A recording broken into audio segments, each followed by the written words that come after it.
Okay, so today we're going to be discussing Chapter 9, Part 1 through Chapter 5, Part 2. And we'll start by revisiting the question of what we think Flaubert's tone was in the description of the party. I guess I was suggesting that when he was talking about the party, he was making it seem like it was all an illusion and she was just projecting meaning upon it, and that I saw sort of sarcastic or critical tones within seemingly neutral descriptions, or even praising descriptions of the elegance and luxury of the party. And going back over it, and I suppose reading the next section to come, my view of it has changed, and having heard Ray's counterpoints to my impression, my view of it has changed pretty significantly, and I find it interesting why my view has changed. So I think that also would be an interesting topic of conversation. My view of why it's changed, my opinion of what Flaubert is trying to do in that scene, is a consequence of the fact that I believe I'm so stuck in my own worldview that it's very, very difficult for me to take on Flaubert's. And it's difficult in a way that is not as difficult if we're talking about someone like Dostoevsky, where there is a shared outlook in some sense on kind of what makes up the fabric of the world, and then just a difference of opinion on how we ought to live within it, or something to that effect. But Flaubert just seems to see everything completely differently than I do. So I want to propose what my view is now, and then get other people's feedback on that, because who knows, I may change again by next week. So the feeling I have now is that Flaubert thinks the world is profoundly dull. That's the impression that I'm getting in these early chapters, that life is tedious, and that so there are different types of people within this world of tedium. There are the Charleses of the world, who are pretty tedious themselves, and so can just kind of contentedly adapt to that world.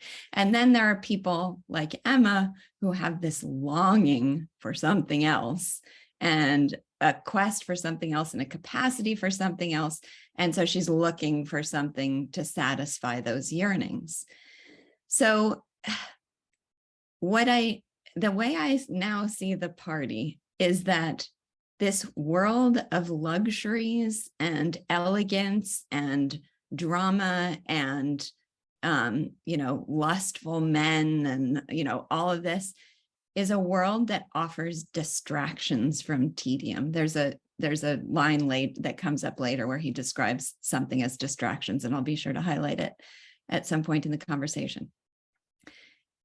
Now, the way I'm trying to, and I'm sorry for going on so long, I'll let other people talk as soon as I can just make this kind of the basic setup clear. What I was looking for is, life is tedious. Where do you find real deep spiritual meaning? And then he presents the party, and my reaction to the description of the party was, well, it's not there. But the premise was, he does believe it's possible somewhere, because I believe it's possible somewhere. So that's the premise that I was coming from, and the outlook I was coming from, that I couldn't rid myself of. So then through that lens, his description of the party sounded critical.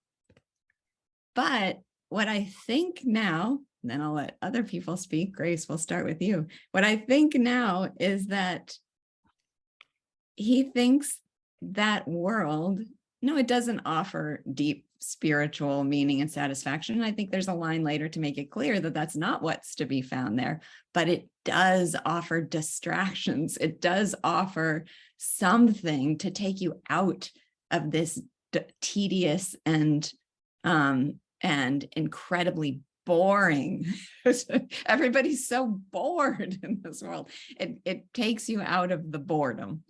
All right, that's it. That's what I have to say for now. Okay, yeah, I think I can see that. last week when you and Ray were going back and forth, I wasn't really sure where I came down on it. And I and I think that like probably I leaned more towards the idea that like what you were saying, that he was being Mhm. critical of the party, Yeah. especially given the line about like the yellow wax that had rubbed off on her slippers and everything. Like that seemed kind of like yeah. But That's interesting. um but seeing or hearing what you just said, I can also see where you're coming from there. Ultimately, I don't feel confident one way or the other what it's supposed to be. Mhm. And maybe it's something that I'll need to have a better understanding of as I continue to read the novel. Yeah. Um, Yeah, but feel no need to take a position on it, because even I would just describe it as an impression at sure, this point in yeah. the novel. Mm, But yeah. yeah. So like, but the thing is the line that I keep getting hung up on in that chapter is the line at the very end, and I don't remember it exactly, but it was something about the wealth being rubbed off on her, like the wax on the slippers. Mhm. And wealth is such an empty thing. It's Mhm. just, it's like you know, if you have wealth, okay, so that's not an end in itself. Mhm. And so if that's the thing that she finds meaning in the world, then I think that supports the point you're making right now. That Okay. if everything is just so tedious and this is just a distraction, wealth is a good distraction because it can give you, you know, the Yeah, I think so. I'm just gonna, the sheen of perfection, even if it's yeah, not actually perfect. But it doesn't have any true meaning because it's wealth is ultimately an empty thing. So right. And I think the thing is here that I'm not sure Flaubert cares how much he cares that it doesn't have meaning. And that was the mental shift that I had to go through. Is it's not that he's criticizing her for mhm. seeking satisfaction in wealth. It feels sympathetic, like, oh God, thank something to distract from, all I have is the listening ear of my husband, my dogs, and the clock. Right. That and that's my usual life. right. And hearing your explanation of this, like having it be so fundamentally different from your own outlook Yeah. on life being a challenge, it's actually really clarifying for me because I was finding as I was reading all of the chapters so far, to be frank, I was finding myself getting caught up in my own personal impression of Emma, that it was difficult for me to kind of see where Flaubert is coming from and what Mhm. he's trying to say. So hearing you say that actually helps me a lot because I'm like, oh, I'm doing the same thing. Mhm. Mhm. Because last week I was talking about how I just find her so immature. Mhm. And it's really hard for me to get past that impression to see, is that what Flaubert is trying to say about her? Or is he trying to say something else entirely? It's been Yeah. hard for me to get over that, I guess. Well, it's fantastic just to have those two perspectives clarified in your head, and then just keep Keep running going. them through, running tests on them. Okay, wait a second. Am I imposing my own view on this? Okay, Right. one quick quote, and then I'm dying to hear what Ray and anyone else has to say. I just have to say this, given the point you just made. There's the quote in our translation that says, in her yearnings, she confused the sensualities of luxury with the joys of the heart, the elegance of convention with the delicacy of sentiment. Mhm. Now, that's interesting, but where the hell do you find the joys of the heart and the delicacy of sentiment? That's I not haven't clear. seen it anywhere. I haven't seen it anywhere yet. So, he does explicitly say that she's confusing those, Mhm. but it's not clear that you have the option of pursuing uh, Joys of the heart. joys of the heart. Yeah. Yeah. Okay, Ray, let us have it. Well, I just want to say that I'm in essential agreement with your attitude. Um, I think that I'm 100% in agreement with the idea that Dostoevsky is less foreign than Flaubert, Yeah. because Dostoevsky, he believes there's a right and wrong, and he makes a big goddamn deal about it. But uh, but Flaubert, I don't think morality is a term in his vocabulary.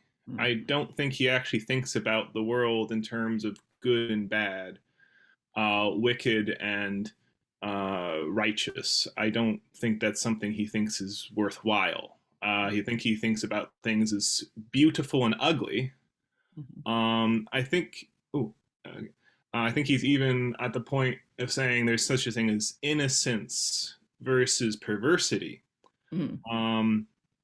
But I don't think there's such a thing, and he understands there is real like delicate feelings out there, and I think the way that Charles and his love for Emma is projected is those are real authentic feelings. He really does marvel at her. He really does care about her in a deep way, and if as sort of an interesting contrast, there's a short story he wrote called A Simple Heart about sort of a Charles-like character where there is a real, like, this character is just earnest and innocent and nice and doesn't, and like you sympathize with that character in a real way.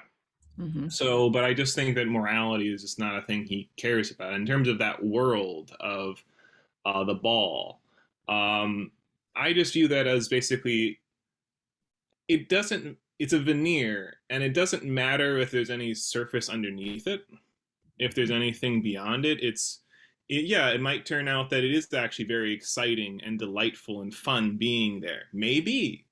Or maybe it turns out that all of these people are as tedious and worthless, and after you get over that first initial dazzling coming to the ball, you find out just how vapid it all is. Right. That's a perfect possibility, either one of those. And as far as Flaubert is concerned, it doesn't matter, because that world of the ball, it may as well be on the moon for her. It's as distant to her as the medieval England of Scott. So it doesn't actually matter what is underneath that surface as far as Emma is concerned or Flaubert is concerned in that novel. It's and also it's almost like its distance is what offers it the prospect of excitement. There's a line I wanted to go back to from the first section that we read that I didn't get a chance to highlight then, but is very relevant here. It was sorry, I have to look for it quickly. I'll tell you the essence of it, and then I'll try to find the quote, or maybe one of you with incredible memories can tell me where to find it. But the basic idea of it was, if she didn't live in the country, then she might be able to see the beauties of the country from the descriptions of the writers who wrote romantically about it. But because she lives there, she can't see that. So it's like, the writers of these other worlds make us see the prospect of relief from our tedious boredom. But then once we're in that world, that's what we would experience anyway. So it needs to be it almost feels like it needs to be foreign to be dazzling, and it needs to be inaccessible to be exciting. And then once you get there, well, then it just becomes the tedium that you're accustomed to. Do you remember that? Does that sound? Yeah, I remember that line. I just have to, this reminds me of something H.L. Mencken said, that the real tragedy of life is not that it's a tragedy, but that it's a bore. There you go. That's perfect. Okay, John, and it's nice to see your face, John. Hello. I finally figured it out. All right. I have two strong reactions. We're talking constantly about Flaubert and not looking at the text. Pointing out your friend Keats, his letters with a negative capability. What you're describing, going through of feeling discomfort and projecting yourself into a novel, that's not exercising your negative capability. So what is necessary when you come to a work of art is to look at the work of art. That means suspending who you are. That's right.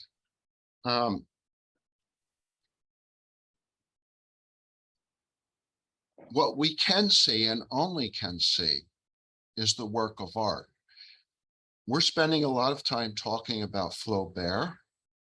In fact, Flaubert is extremely complicated and is more a subject for a biography. Or I've begun reading his letters because of the essay included in this book by Frederick Brown. I read both essays before the first class. They are extremely interesting. The first one is by a woman. The second one is by a man. The back cover of the book is also extremely interesting. There's a quote from Carol, I think it is, and Erica Jong, a man and a woman. They are extremely interesting. Frederick Brown is, I believe, the latest biographer of Flaubert. I got his book and started looking at it because of reading that essay. He also mentions the letters. So if you don't want to spend any more money, you can get a flavor for Flaubert through reading that essay and paying attention to what he highlights from the letters and what he tells about his history. So anyways, my example of what we can do in this chapter is we've not looked at the chapter and seen the climax, which addresses what you're talking about. The climax comes in the chapter when the servant breaks the glass.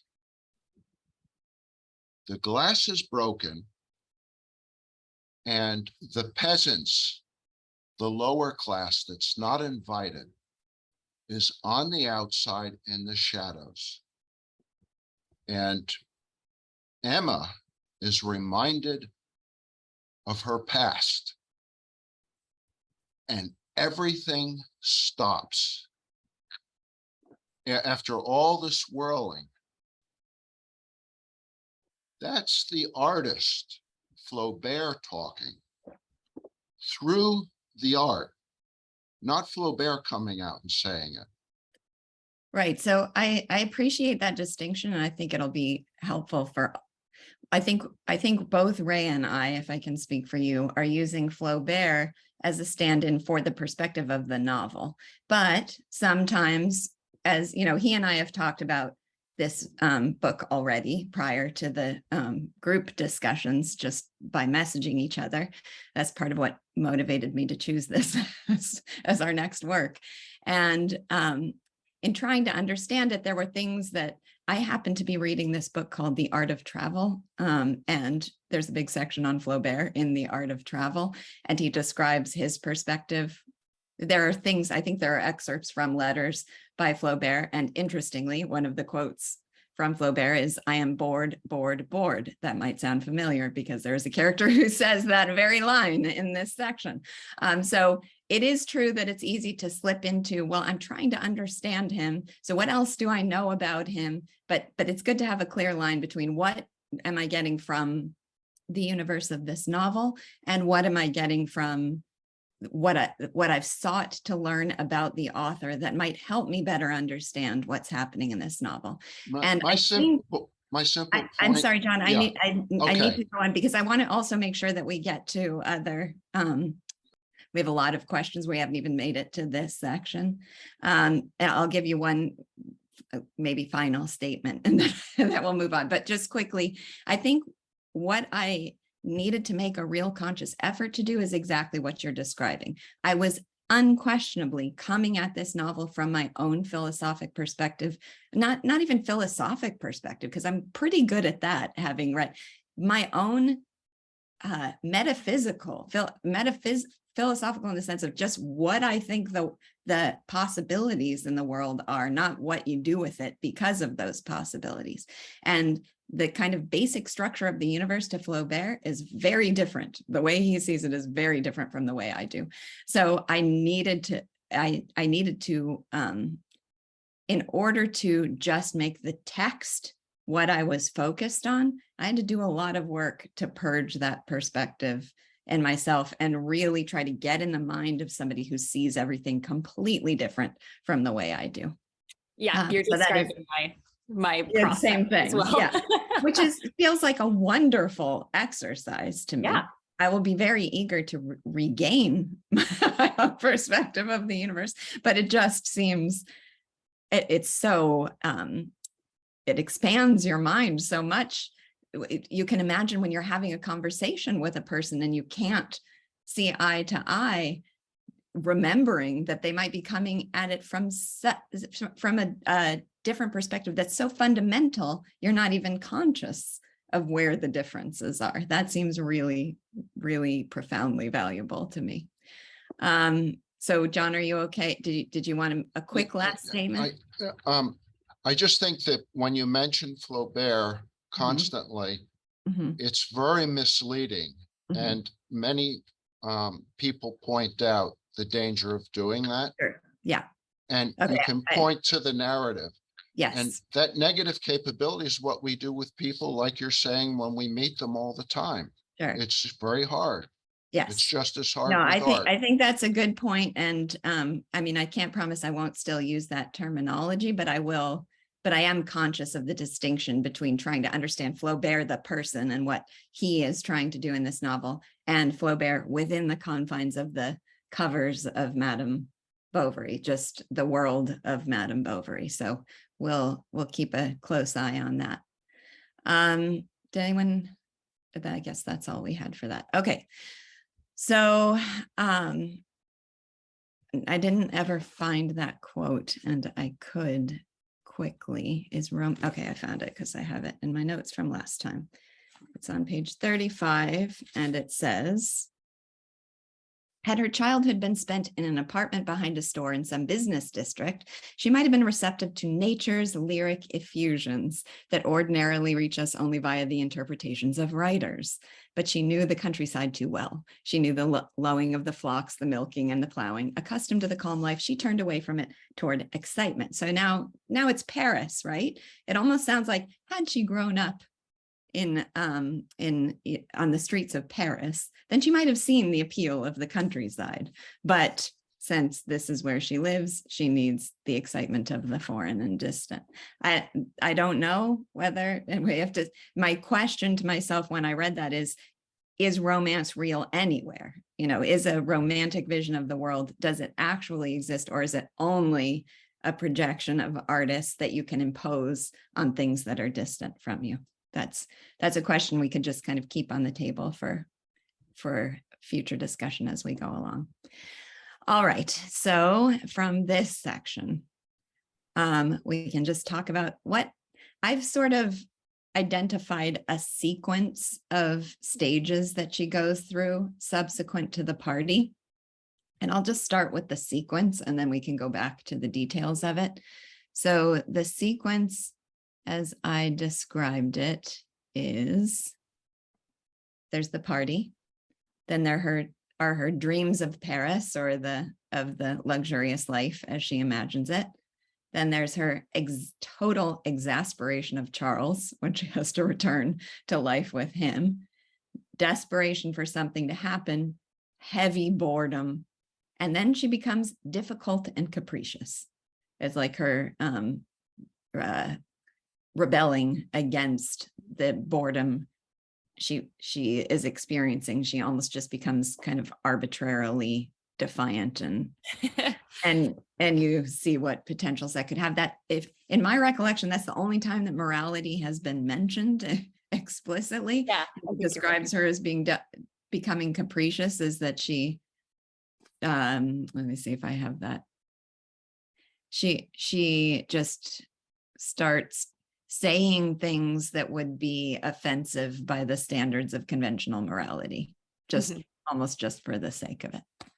Just to cause a stir because she's so bored. Because she's bored. She's bored. She's immoral to relieve her bored. I mean, she's not doing anything immoral. She's just suggesting immoral things. So let's just start with the after effects of the party. Grace, any thoughts or favorite descriptions of how she feels when she is removed from that world, but longing for it. Yes, I picked up on the same like kind of series of sensations that she goes through. So, and I loved how this next chapter opens with the her obsessing over the cigar case. Yes. And I laughed at the description of the maid that she hires and teaches that it's polite to speak in the third person. She's trying to turn her into a lady's maid. She's just going to pretend she has a lady's maid. Because, you know, then she can pretend she's a lady. And there were the subscriptions to the magazines and the description of her wearing the dressing gown entirely open. Her garnet colored slippers had a cluster of wide ribbons that spilled all over the instep, like just everything about her. She's just trying to kind of like pretend that she has what she wishes she had. So she, to the extent that she's able, tries to make that happen. So there are those 4 things. I think there's more. I underlined a bunch of them, but I won't. Yeah, I loved just in the same vein, the name of Paris. She repeats it under her breath and sees it emblazoned on her cosmetic jars. Yes, on the cosmetic jars. I read that line over and over again. Or I love the description of her traveling in Paris with her finger on the map. Yeah. And hearing, was it the fishermen singing the songs, and she's like, they'll be there tomorrow singing those songs. Yeah, just basically everything that she sees or like cultivates in her life, she's trying to see it through a lens of Paris. I also loved this line.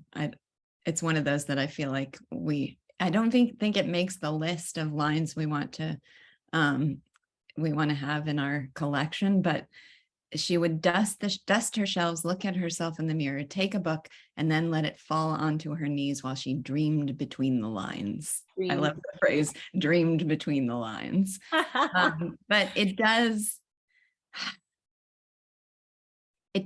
feel like an idle yearning. It feels like it's, I don't know, it might be helpful to differentiate her from other dreamer characters where it just, I guess maybe it's because, you know, Ray used the description of it being as foreign as the moon, but it just doesn't seem like something she has the prospect of experiencing.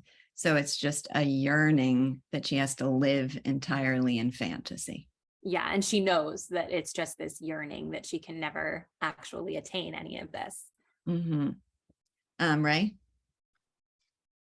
Yeah, it's just so perfectly, that chapter just, and what she does encapsulates so well that quote you had earlier of not distinguishing between luxury and sentiment, of what can you actually achieve in this world, or what are actual deep feelings versus all of the external things that come around it. As in, you know, another sort of dreamer might be somebody who's like, oh, well, I want to really immerse myself in literature and become a writer, or I really want to actually pick up music and, you know, appreciate Chopin, and Chopin, I guess, isn't around yet. I don't know the dates, but you know, appreciate, you know, create it.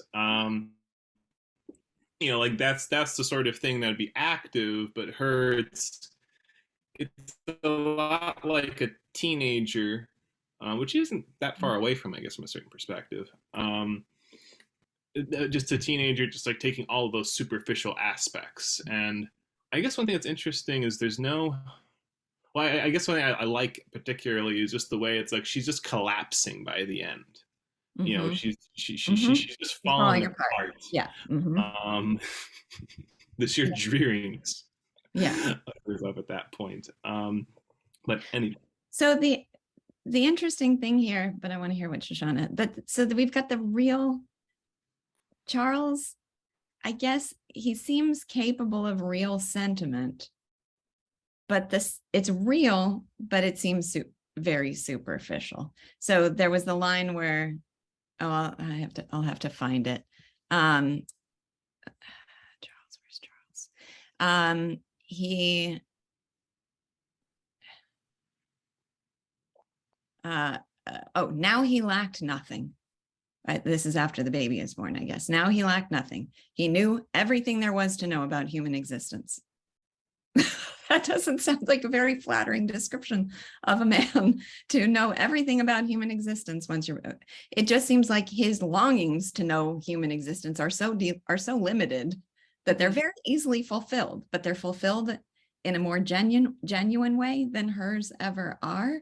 So it's just interesting, because he is a counterpoint to Emma and superior in certain ways, but he is not a character for us to strive to emulate and admire. He is certainly described in a very critical way. So anyway, it's just, I guess there's genuine sentiment that's very, I don't want to use the word shallow because that sounds superficial. It just doesn't run very deep. There's earnest sentiment that's very simple, or there's phony sentiment that's grand. Yeah. Jana. Yeah, I guess I wanted to pick up on what Ray said about how she's falling apart, because in some ways that's the key to Emma, is that she is fragmented. She's not the same person. And well, people like you, we like to know who we are. We have principles, we have values, and she's always changing. And in the paragraph that we were almost on a minute ago, where you were talking about her dropping the book, it says, she longed to travel. She longed to go back and live in the convent. She wanted to die, and she wanted to live in Paris. Okay, that's 4 things. Okay, now there's no way that she, outside of Harry Potter and Time Turner and so on, you can't actually do all of those things at once. And so she's automatically setting herself up for missing at least 3 of the things that she says she wants. And that's kind of the story. And she's, yearning is a good word for her, but there's no way that she can get these things, because she doesn't want one thing that she would go after. And she's waiting for the world to arrange itself for her instead of going after things. The end of chapter 2 in the second part, it was the 4th time she'd gone to bed in a strange place. Each time it would have been like the opening of a new phase of her life. This is not exactly good news. She refused to believe that things could be the same in different places. And since what had gone before was so bad, what was to come must certainly be better. Oh, yes. Good luck. So I think that part of what's striking about the novel is that Flaubert, he's an artist. He knows what he's doing, but Emma doesn't know what she's doing at all. And what he's doing is just describing her at these different stages. That's with great. The changes. Yeah, that's great. I think that's very consistent with what we were talking about before, that it's a yearning, and it needs to be distant for it to feel like it has the potential to be satisfying. Once she's in a certain, she was in the convent. She left. She didn't give her what she wanted from life. So there's romantic possibility, but it always has to be off in the distance for Emma. And for it to be romantic, it has to be far away. Yeah. Ray? Yeah, just one little comment that made me think of is just sort of is in the idea you said, sort of like, well, we don't really aspire to be Charles. And I think that a big part of the book is, again, we don't have morality here, as in what it is some people are built like Emma, and some people are built like Charles. Charles is the sort of person, thanks to his the conscientiousness and hardworking character, which happens to be there, and his limited mental capacities, can go and be very satisfied with the world around him. And then there are people like Emma, who they have a much greater mental ability. They have this broad imagination, and they have very limited opportunity, you might say, at least living in a provincial town. That's certainly limiting. with the sort of stifling environment. Maybe in Paris, she would actually find at least a little more like people to talk to, at least, who are a bit more interesting and exciting. You wonder what she'd be like there exactly. Maybe she'd find it tedious there too, but at least there'd be a little bit more to grab onto than what's around her. At least an intellectual life. But yeah, just the idea of like, yeah, like this is just how people are built and this is how they feel. That's So I agree. I think you're right that is the essential filter that I have to drop is a filter of morality. That's who's right, who's wrong. If I'm going into this book where's the world good, where do we live the true, fulfilled, spiritually meaningful life? How do we get there? What kind of person do you have to be to do that? And what kind of person do you have? That's what I'm accustomed to in the novels that I usually read. I don't always agree with their formula for how we achieve spiritual satisfaction, Dostoevsky, but the premise is still there, that there is a way to do that, that it's important to do that, that it's noble to do that, not here. You need to abandon morality, Lisa. Abandon morality, yes. You need to realize it's just an illusion, all this talk about right or wrong. Right. So, but the only thing is, inevitably, so it's still true, though, that we don't want to be like Charles, and Flaubert has to know that creating this work. I don't think he's going to think anybody's going to, I think he thinks anyone with any substance to them is going to identify with the yearnings of Emma. Don't you think so? Okay. Oh yeah. I think other than as in he's not saying wouldn't it be nicer to be Charles? He's not saying that. He's just like, oh yeah, but Charles is having a nice time and let's acknowledge it. Okay. I wouldn't want to be Charles, but good for him. That's he's all right. It's like, yeah, there are happy pigs out there, but I'd rather be a sad philosopher. All right. Write that down. Okay, so she goes away with these yearnings for the life where she thinks she's found. That, I guess that's the other thing that Shoshana's comment made me think of, is that what she's looking for is escape. Well, everywhere she is, she's still trying to escape where her life as she knows it. So that's why there can be no place. It doesn't seem like there can be a place where she's settled, because it's just going to be another thing that she has to escape. All right. So oh my gosh. So then the next phase was the exasperation with Charles. And just the presentation, however happy, however contented he might be, the descriptions of him from her perspective, especially as she wants the Bovary name to be famous. That's one of her yearnings. And he has no ambition whatsoever. And then the scene where he tells the story of the doctor who insulted him, and she's absolutely indignant, and he's so touched that she's indignant, and she's so disgusted with him that she wants to smack him in the face. She has to open the window so she can breathe. Oh my gosh. It seems like the indignation is that he's not more indignant. That's right. What it really comes down to. And she says, what a sad creature. And then that line that I referenced already that almost made me laugh out loud with how sad it was. Charles was someone after all. Oh, wouldn't we all like to be described that way by our spouses? Charles was someone after all, an ever available ear, an ever ready source of approval. She confided enough in her greyhound. She would even have confided in the fireplace logs and in the clock pendulum. So why not Charles? The happy pig. The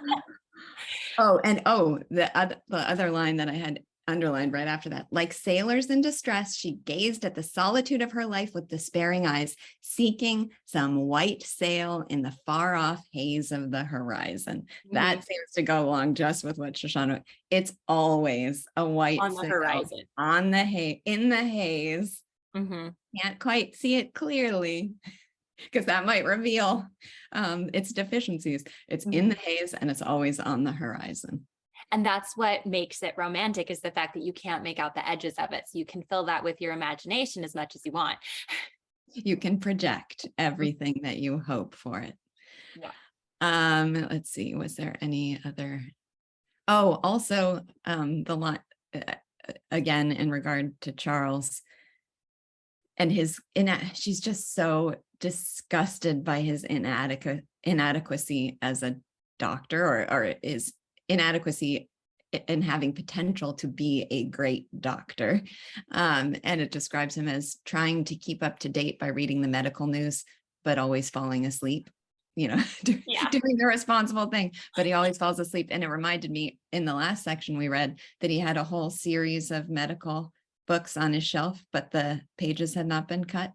Yeah. Mm-hmm. So he's not a man with a true passion for and devotion to his career. In fact, this is another description I love. He's very afraid of killing his patients. So he just has a stock list of treatments, conventional, safe, relatively safe treatments that he'll do, because if he does anything bold, he'll probably kill someone. Another instance of her exasperation, which I thought was interesting, and just on a personal level, is that she decides to like give up on her music and her sewing and everything. So, she's so fascinated by Paris and the beauty of everything that she gives up creating or like playing music and making pretty things with sewing and reading books, because she's read everything. So she's so exasperated that she gives up on something that could be, a gateway to romance in a certain way. Now, that's me saying that, but but I did find that interesting. Yeah, well, related to that, and this again connects to the theme we all seem to be in agreement on here. There's nothing about her life that seems inherently dull. Right. It's dull from her perspective, but it doesn't seem, I don't think it's inherently dull. Not that he is saying, not that the novel is trying to say, oh, there's so much to be enjoyed within life. I think life is dull. I think the feeling that I get about the world is that life is mostly dull, but there's that. So it needs to be far away to have the romantic appeal, but just the descriptions of what makes it tedious and dull are things like the bell would continue its monotonous, evenly spaced ringing. And I was read that description, thought, well, a bell could be described in a far different way in the mind of an author with a very different perspective on the world. Yeah. Everything is dull, including having babies is dull in this chapter. She finds no spiritual satisfaction in her own child, but, and this had to be one of the most painful lines for me to read in the novel so far. When she talks about motherhood, she compares herself to Paquette. She talks almost as if she were Paquette from Notre Dame de Paris. Well, if anybody has read that or heard my lecture on literature and the quest for meaning, that is the most beautiful portrait of devoted motherhood you can have. And meanwhile, Emma hands her baby off to a nurse and seems to have very little interest in her at all. To the extent that she is interested, it's just like a whim where she wants to whim. She's like, I just want to see my baby today. Yes. John.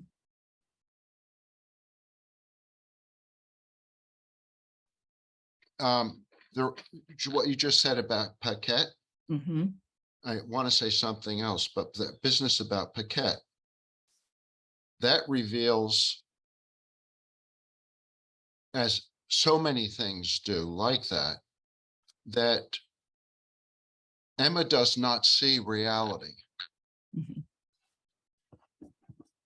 In the last chapter where the glass broke and we see through outside the ballroom to the dark where the peasants are, that's connected to the paragraph you so loved on Paris.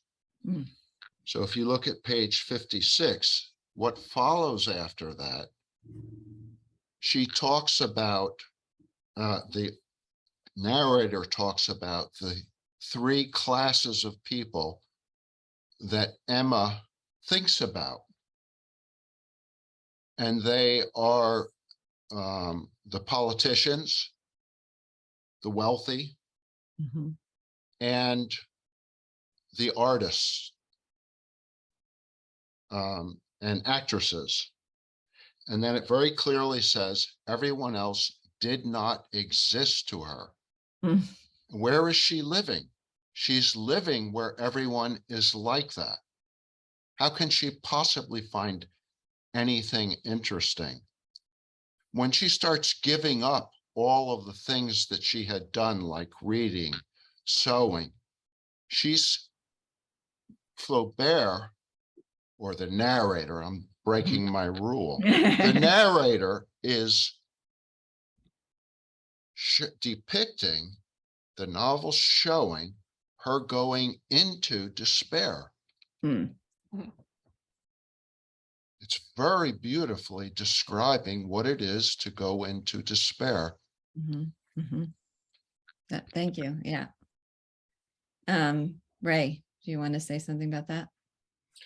Yeah, I just wanted to say that I do find, like, okay, there are things she could do, and one of them is, like, maybe take care of your baby. That would be a nice idea. I love the Grace's reaction there. But I have to say, one thing is I really do deeply sympathize with Emma. I really do find this idea of, you look around the world, at the world around you, and it's just insufferably tedious. It's just so stupid, that and I really can see the idea of, like, okay, you immerse yourself in some other romantic world, and then at a certain point, daydreaming, you can't keep on daydreaming. At a certain point, you're just on the point of collapse because there's just nothing around you. And I I can really just get behind that in a big way. I think there are things she could be doing, arguably, that would do her better. I mean, what and there is a certain superficiality about her values. Mhm. I'm just like, well, why don't you want to be study music? Well, I'll never be a concert pianist, and you can say on one hand, it's like, okay, yeah, that's a problem. Like, if that's, if you're just doing it for the image of fame and being a celebrated artist, then that's. But, like, on the other hand, there's a certain point of, like, I'm never going to make a career out of this. I'm never going to go anywhere with that. It's just a hobby. Why bother? Why try? Like, I can see the sense of, was a cultural value deprivation, to use the Randian term. It's like, it's just everything's so stupid. No, I think you're probably not alone in being able to relate to that and sympathize with that. And then, of course, seeing how she behaves, there's the inevitable temptation to differentiate that from how one might address the challenge of being surrounded by tediousness and lack of depth of values. We all have our own way. I mean, and of course, Grace, I'm sure you two are always thinking of Anne of Green Gables. She was in a miserable state of existence. She was a dreamer and loved to live in her fantasy world, but it was so deeply connected with the promise of real values and the real experience of joy and depth. So it's tempting and to related just go, to what was right in front of her, not what was right, not was a billion miles away. afar. Anytime she could satisfy even the smallest of values, it was her highest ideal of earthly bliss. So, right. so it's always tempting to go, but Emma, right. But at the same time, it is useful to focus on sympathies with the feeling that you're immersed in the tedious and that you want to find a world in which you can find other people who relate. I mean, we haven't even gotten to Leon, we can call him yet. I was going to ask. That's why they connect, right? Mutual boredom. Mutual boredom. That's the essence of their basis for their relationship. The essence of their relationship. But so, oh my gosh, since you said that, Ray, I had to quote this. We can all at times relate to this feeling. All the bitterness of her existence seemed to be served up to her on a plate, and the steam from the boiled beef brought up waves of nausea from the depths of her soul. Yes. Oh my gosh. Okay. I have to share something. So I did all of this reading about like boredom and like yearning for something greater while I was sitting at the car dealership for 5 hours on Friday morning. And I'm surrounded by like these like sticky pastries inside of like tight plastic and like sticky countertops in front of me and like Ritz crackers packaged and thrown in a corner unceremoniously. And I'm doing this reading and I'm looking around and there's like, a TV blaring behind me. And I'm just like, I am in that world right now. now. Oh my gosh, that's fantastic. And the waves of nausea came up from the depths of your soul. Yes. And I get to that line and I had to like sit back and just think to myself, food should never be boiled. Like think about like boiled vegetables, like boiled beef. Boiled beef. Yes. Wendy. I just wanted to say one more thing about the comparison with Anne of Green Gables, or with Anne, that Emma would never be able to appreciate Marilla or Matthew, would never embrace what was wonderful and be able to have a real relationship. And I think in the same way that there's something so true and on about Charles, that she doesn't see any of his value. Emma would never have been able to see that and create this world for herself that Anne does, because she finds value around her instead of always turning away from what's good around her. So I think that comparison to Anne is really helpful in understanding what I sympathize in Emma, but also what I think is so tragic. Yeah, I think that's great, because as much as I love the descriptions of Charles from Emma's perspective, they're so brilliant for capturing the nature of the feeling she has when she looks at him. They don't come across as just. Yes, he is dull, but he isn't deserving of the kind of contempt and disgust that she looks upon him with. What was the thing about, oh gosh, I have to find that. There was a particular line. The thing about his coat, seeing him from behind. That wasn't it, but that's a good one. Oh, I love that so much, even though it's so cruel. I'll have to find it when I come to it in my notes. I have it.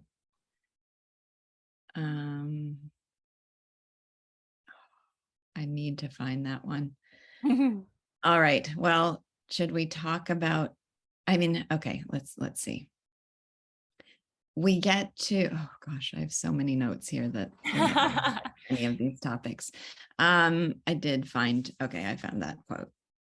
It was, this is when she's becoming completely exasperated and can't tolerate him at all. Oh gosh, it's not on this page. Oh yeah, even his placid back was irritating to see, and she found the flatness of his personality written all over his coat. Yes. Oh my gosh. Can a person's back really be irritating to see? But I guess if you have enough contempt. If you have enough contempt, even their back is irritating to see. Okay. So, all right, well, let's just get to the text. So they go to, I don't know how to pronounce any of this, Yonville-l'Abbaye, the new town. Please forgive me, anyone who speaks French, for my butchery. And the description. So here's the prospect of newness, right? It's going to be. Oh, the description of the town. Oh my gosh. I was reminded of the description of the wedding. Yes, but here was my shorthand description: calico streamers, rotting fetuses, and guilt worn off by the rains. Yeah, that's good. Oh, a bastard Yeah, for me, section. the potatoes in the graveyard were the thing that stuck out to me most about that description. It's like, Yeah. oh yeah, the place where you eat potatoes fertilized by dead people. Or a bastard section where the language is without accent and the scenery is without character. Yeah. There aren't even accents in the language. It's just bland as it could be. Oh, I also wanted to mention quickly. So Shoshana, you brought up the thing about that odd thing about the narrator last time, saying we don't remember anything about him. Well, the presence of the narrator, I was only conscious of again in this. The narrator usually seems semi-omniscient and in the distance, but then there was this line: since the events about to be recorded here, nothing has changed in Yonville. So, but is the person I an noticed that too, inhabitant yeah. of that town now? Did they graduate from the school and move here? It was another. There does not seem to be consistency in narrative voice in this. No, but he just wants you to know that this place sucks, I think. The place sucks. We are all clear about that. Very clear. Ray, did you want to say something about the town? As in, the impressive personality that we meet in the town is Homais, who is just a piercing bore. God, the way he bloviates.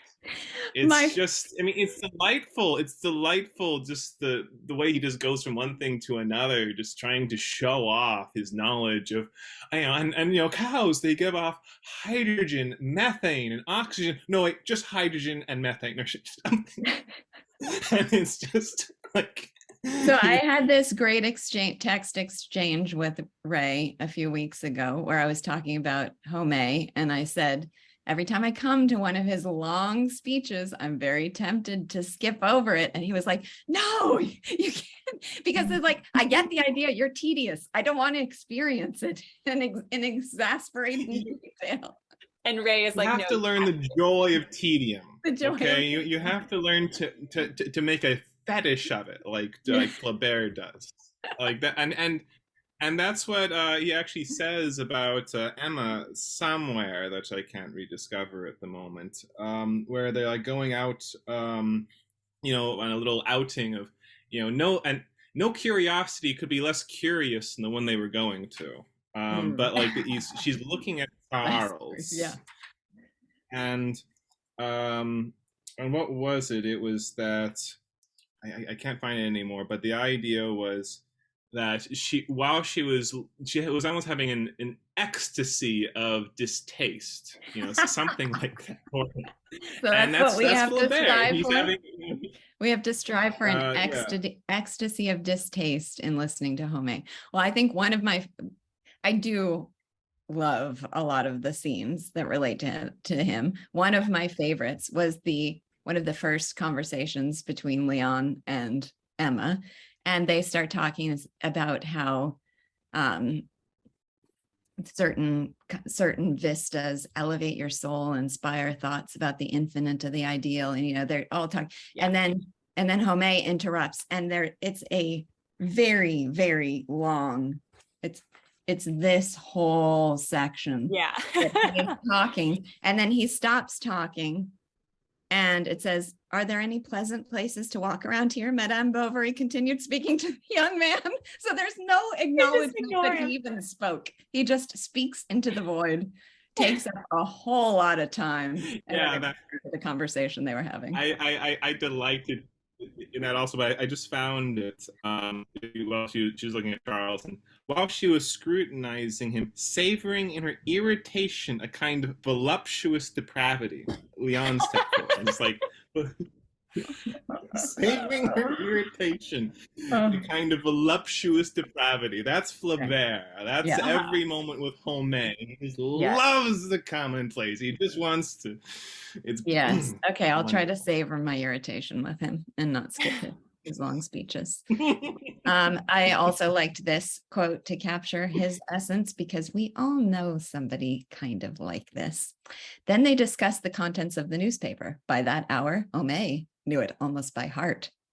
So he just memorizes the newspaper and then probably recites it almost verbatim to people as his form of conversation, because there doesn't have to be anything there's nothing personal in what he's saying. It's just an attempt to show off knowledge of any kind. Yeah.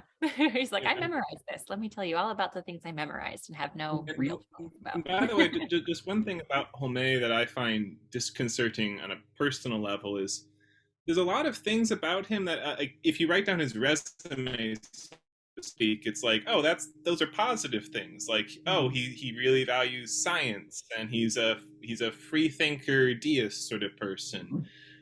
He has a certain appreciation of art, and there's lots of things on paper where I know people like that who on paper there's like, oh, this person seems intelligent, this person seems like they know something, and we even hear lectures by these people, and it's like, no, like they're not actually thinking. They're not like their opinions are more like just fashionable clothing they put on, ways of extenuating their vanity.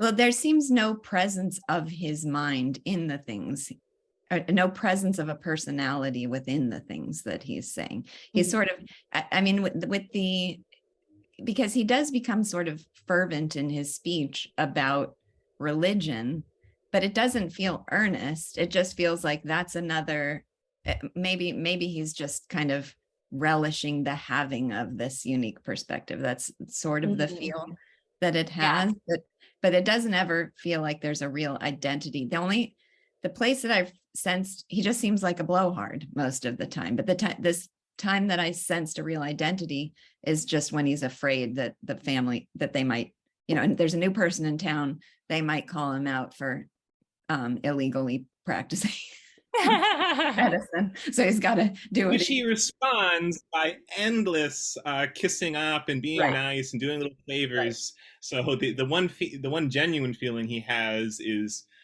responded to with endless fakery. Right.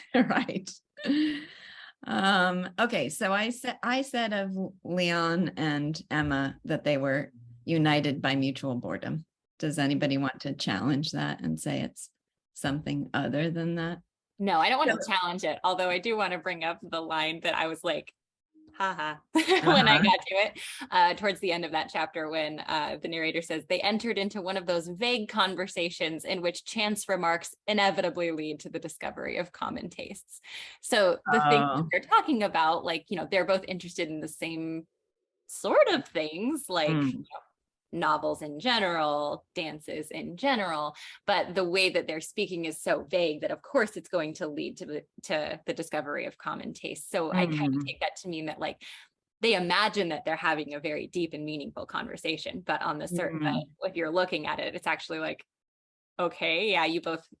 Yes, but on the other hand, I completely sympathize with the sentiment of that. There's nothing where we see there's a true union of souls in some way, and she doesn't even think she has feelings for him at the start.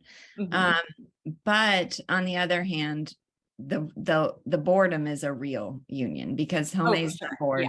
Charles is not bored. Right. No, absolutely. I think to the extent that they are united, it is by that boredom.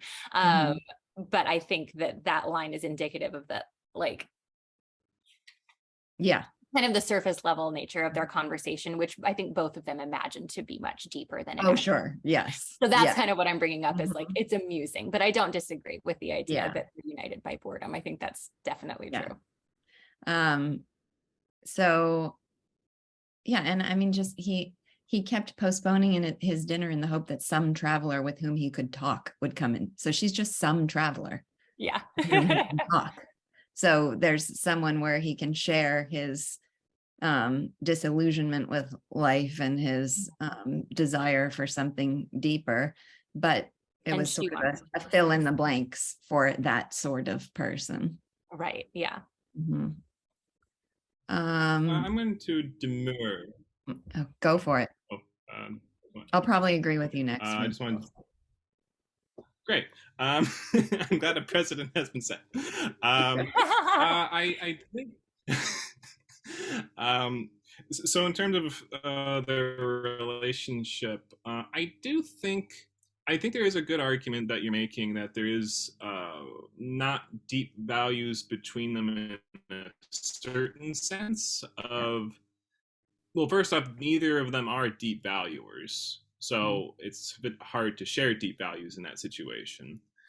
But my impression is that they do still have values. They still have a certain yearning for romance and excitement, and that is real.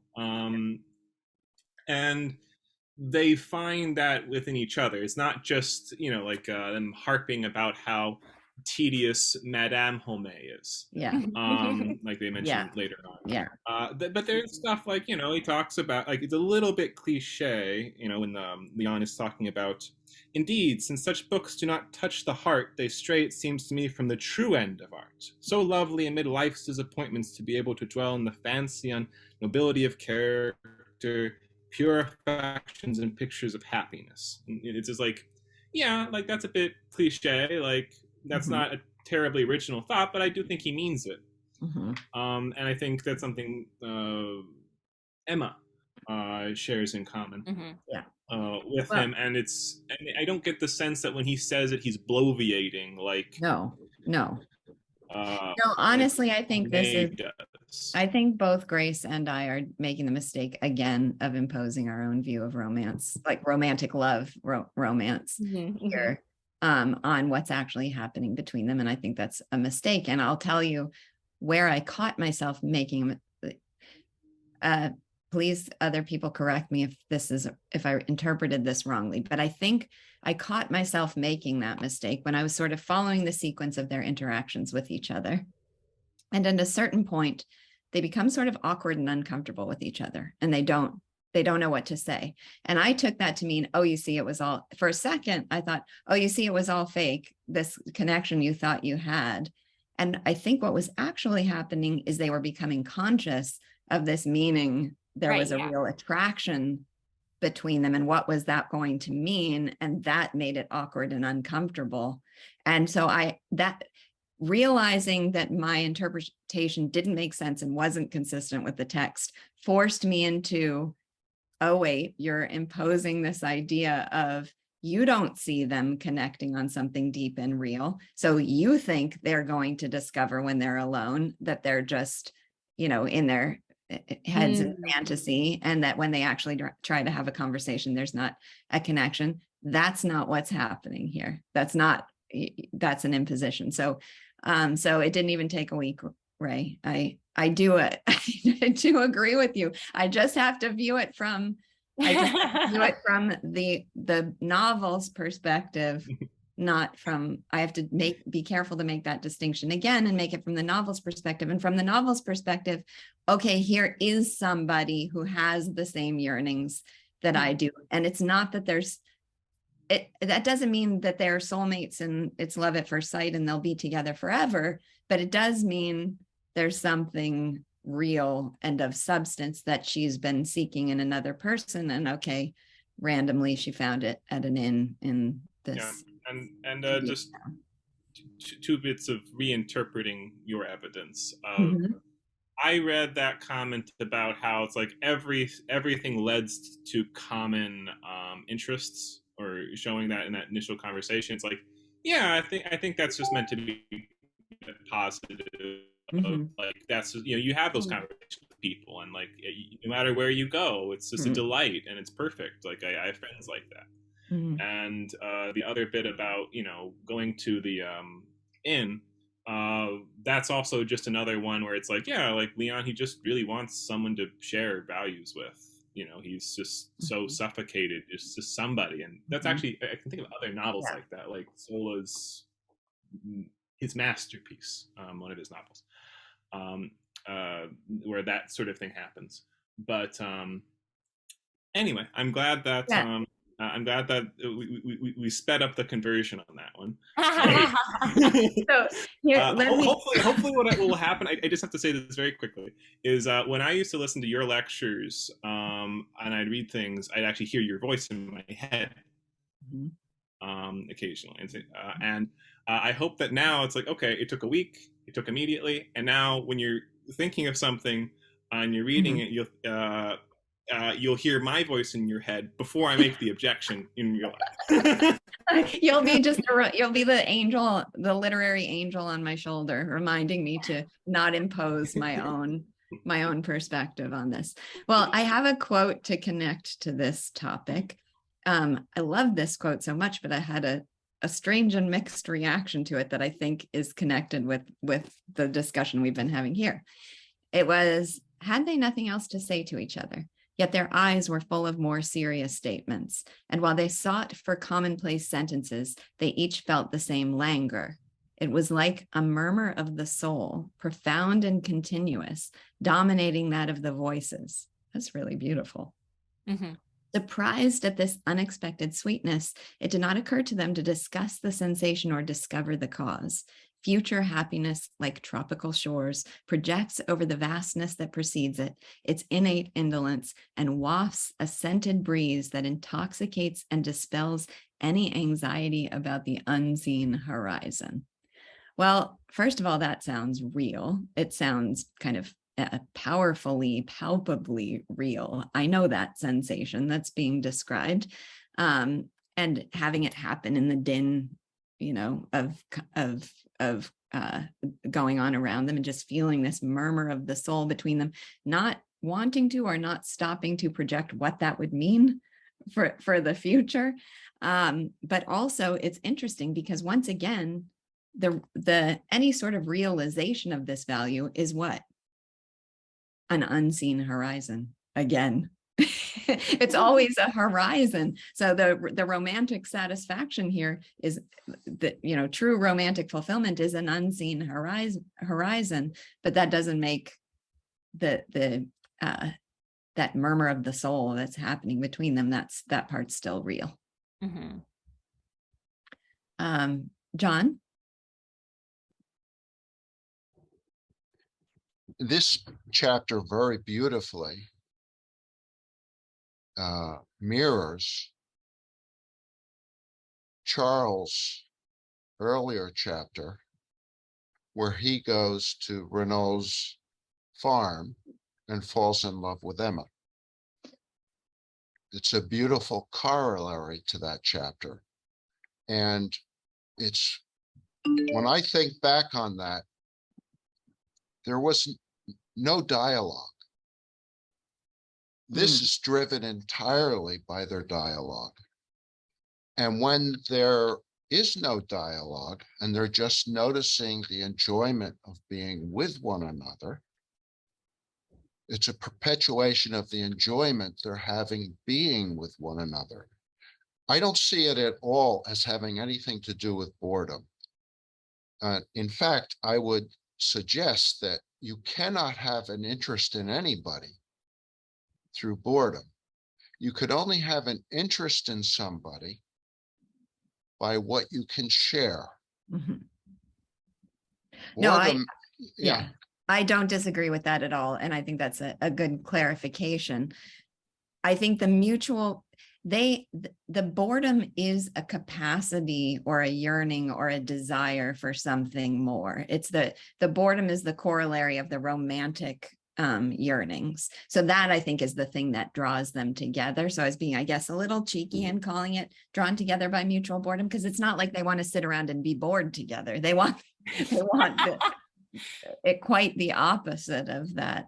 they're both terribly bored. They're both, it just acts as what enables them to recognize one another.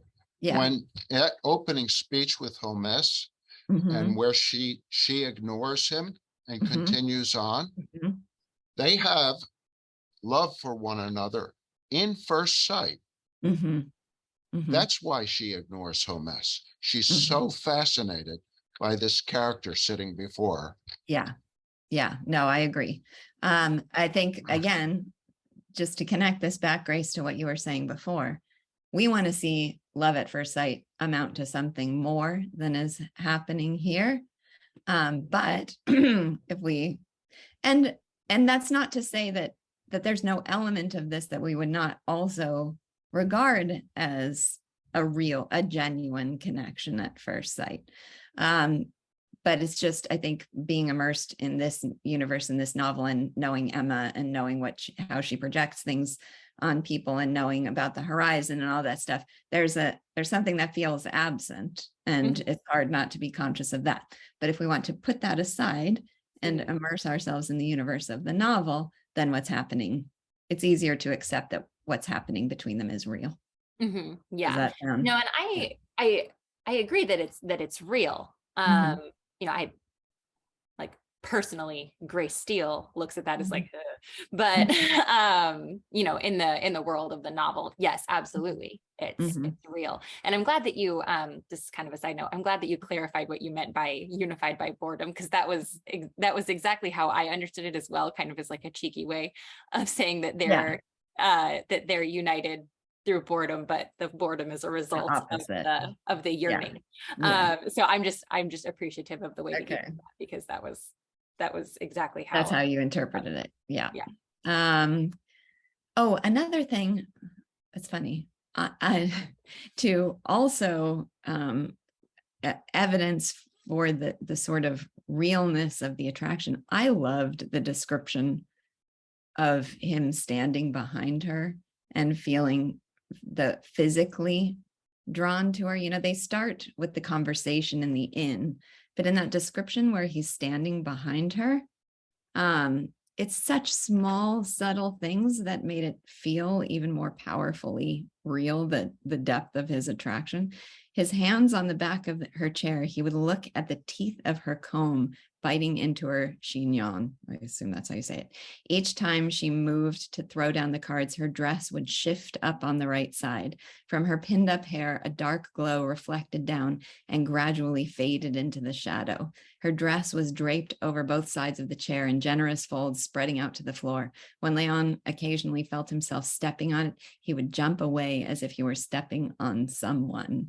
Oh yeah, look, there it is. The teeth of the comb biting into it. But just, I don't know, I felt like he wants to bite into her. That's well, and he's like appreciating like every aspect of her, right, of her person, and like that's in a sensual way. Yeah, much of Emma is described, their observations of her are described sensually. I feel like the very first description of her from Charles's perspective, she was sucking on her fingers. That's what it was, because she kept pricking her fingers with the needle. But there's just always this sensual quality to the descriptions, but it's a description of her hair and her dress falling along her back. Okay, let's see.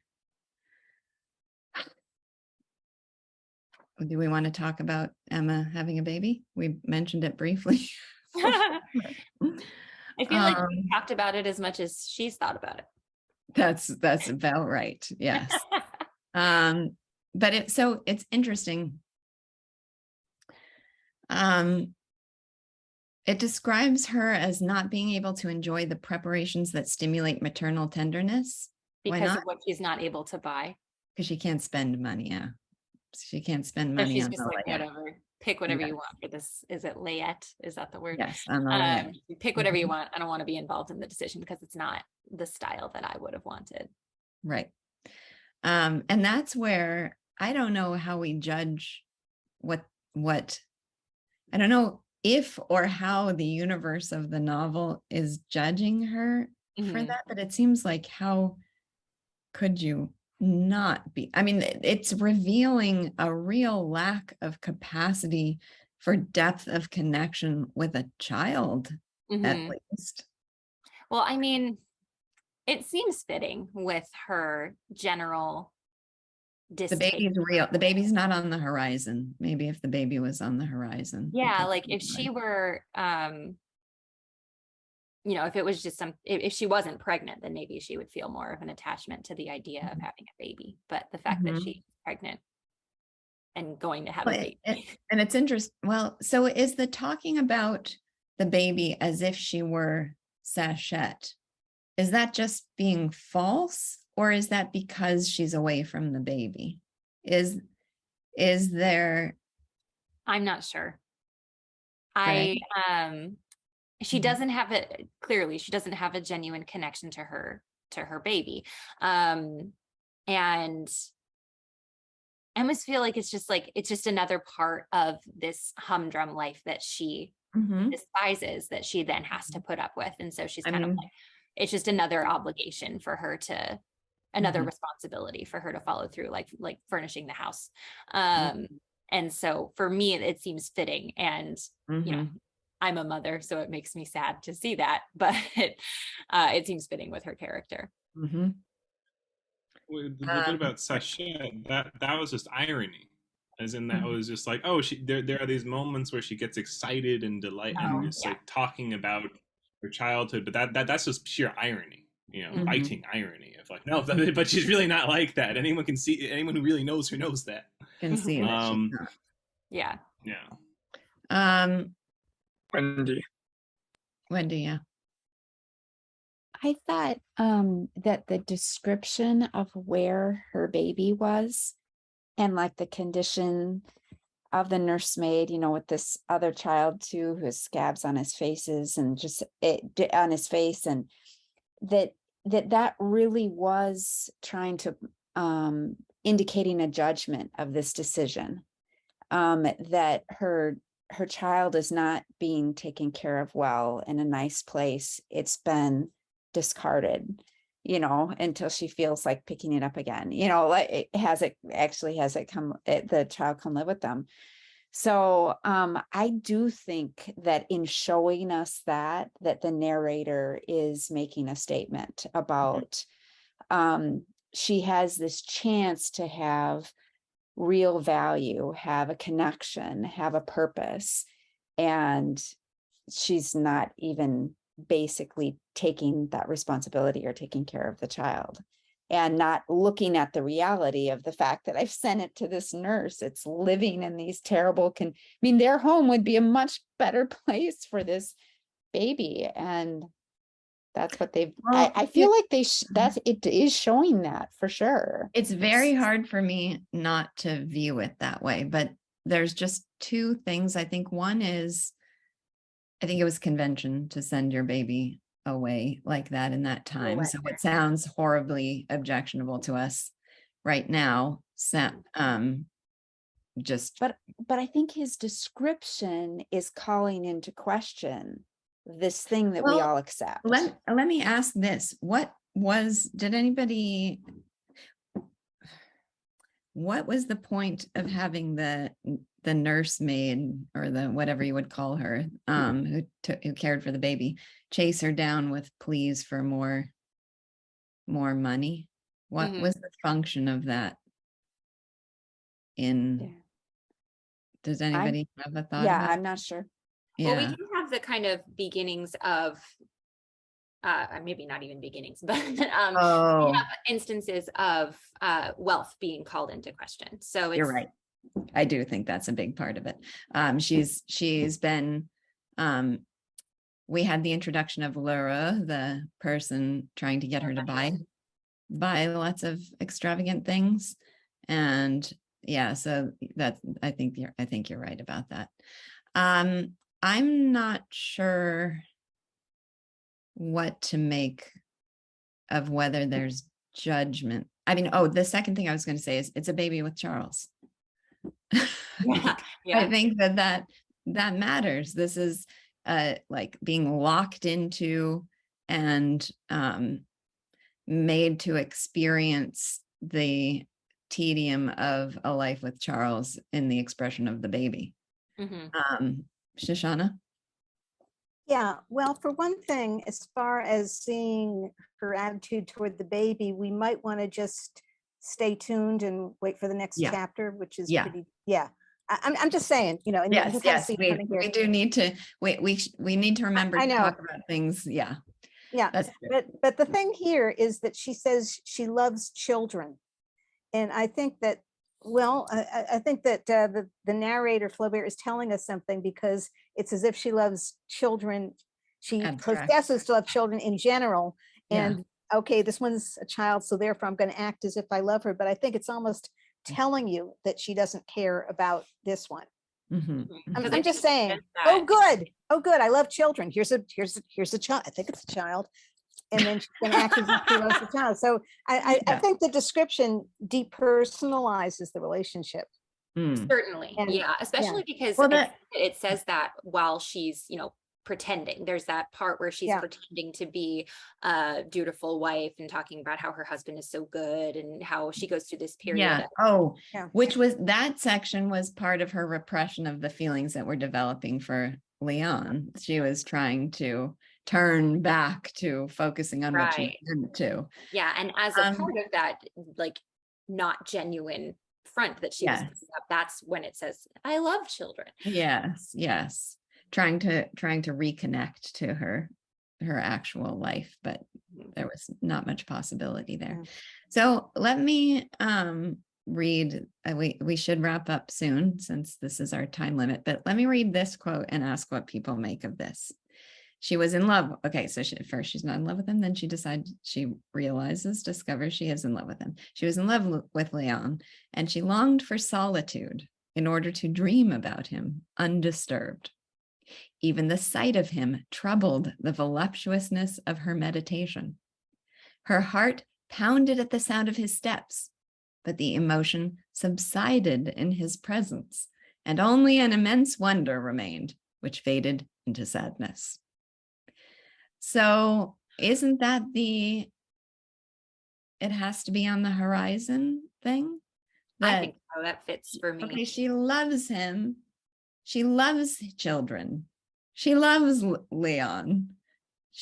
But the actual sight of them troubles her meditative, abstract love. Molly, did you? Oh, I hope Molly has something, but this is actually mine. Oh, Molly was leaning forward toward the camera, so I took it to be a Molly. Okay. If people weren't following along with your quote, Lisa, right before that, she Mhm. said the woman admired her thrift, her patience, her politeness, and so forth. But within, she was full of envy, rage, and hatred. Mm. And then that follows on with your quote. So I was Mm. like, that's the setup. Mhm. So, she knew she was in love with, but that's right before she says she knows she's in love with Leon. So that Mm. doesn't sound very loving. That's where she is. Mhm. And I took that as, I completely agree with this is now the sail on the horizon again. But Mm. we're also given that little taste of where she is. This is right after her, regressing to kissing Charles and playing with the baby in this beautiful domestic scene. Mhm. And then we suddenly are shifted to, but she's full of envy, rage, and hatred. But she hates the life she's in. He offers the promise of the romantic vision that he offers that for reasons. I mean, she couldn't project that on Homais. That's not going to happen. That he has to have real qualities that are going to allow her to form that connection and that attraction, and that so there's something that they have to share to be able to feel that. But it's better enjoyed if he's not present. All right, I Ray. need him to leave the room so that I can fantasize about him. Yeah. Yeah, I just on the hatred feeling. I just think that's a very natural and dramatic way of bringing that up. Of like, yeah, it's like, oh, what a wonderful picture of domestic happiness, family happiness, and no, she's going to scream. Yeah. And Yeah. that's her whole. And then you get the reason why is because she's repressing everything that makes life at all interesting to her, romance and money, not Yeah. spending money. She's being a responsible housewife. Mhm. She's Yeah. repressing all of that in order to Difficult with move forward. Moreau plying his wares right in front of her nose. Shoshana? Very briefly, this is one of the things she has in common with Leon. He also, his way of looking at the relationship is, oh, good, we can't actually be together. You know, it's just a little before that, his love was so pure that it did not interfere with his daily life. Okay. Yeah. So that's sort of what they have in common is, I love you, but I don't want, it would be terrible if we could actually be together. That would ruin everything. So that is something, well, that's what Flaubert is telling us. And I think that where we came in was the question of what's Flaubert's judgment. And I think what you could say is that he's a describer more than a prescriber. And it's for us to kind of draw conclusions from that, but he's very clear that Leon does not actually, he wants to love her, but not too close. And yeah. Interesting. So did I misinterpret the line that I read though? Is what troubles her that it's going to be a whole lot of trouble if this becomes something that's acted upon and real? Or is it that if it's acted upon and real, she's going to discover that it doesn't satisfy in the same way that it does when it's in her imagination? I think we might find out. Okay, let's we'll just leave with that question. That's a perfect place to end the discussion and keep it open for the future. Okay, quickly, next assignment will be in this edition, it's 103 to 161. And chapters, that's chapter 6 through chapter 10 in part 2. Chapter 6 through 10. Lisa, do you have any suggestions for remembering to not do that moral judgment, good and bad character? Yes, that- hear Ray's voice. Ray is going to send us a recording of his voice. Okay. That we can play at the start of each read. And it just says, "Stop it." Yeah, Ray, you don't have to do it on the spot, but you I need can a give short us a little mantra. mantra. Morality is an illusion to make yourself feel better. Okay. Or what Shoshana just said, which was he's describing, not prescribing. Yes, that's good. Describing that. He's describing, not prescribing. He's not telling us how to live. He's describing how people are living. Okay, so you can choose your formulation and the angel on your shoulder. Thank you. Excellent. Very helpful. And this was so much fun as always, and I'll see everyone again next Sunday.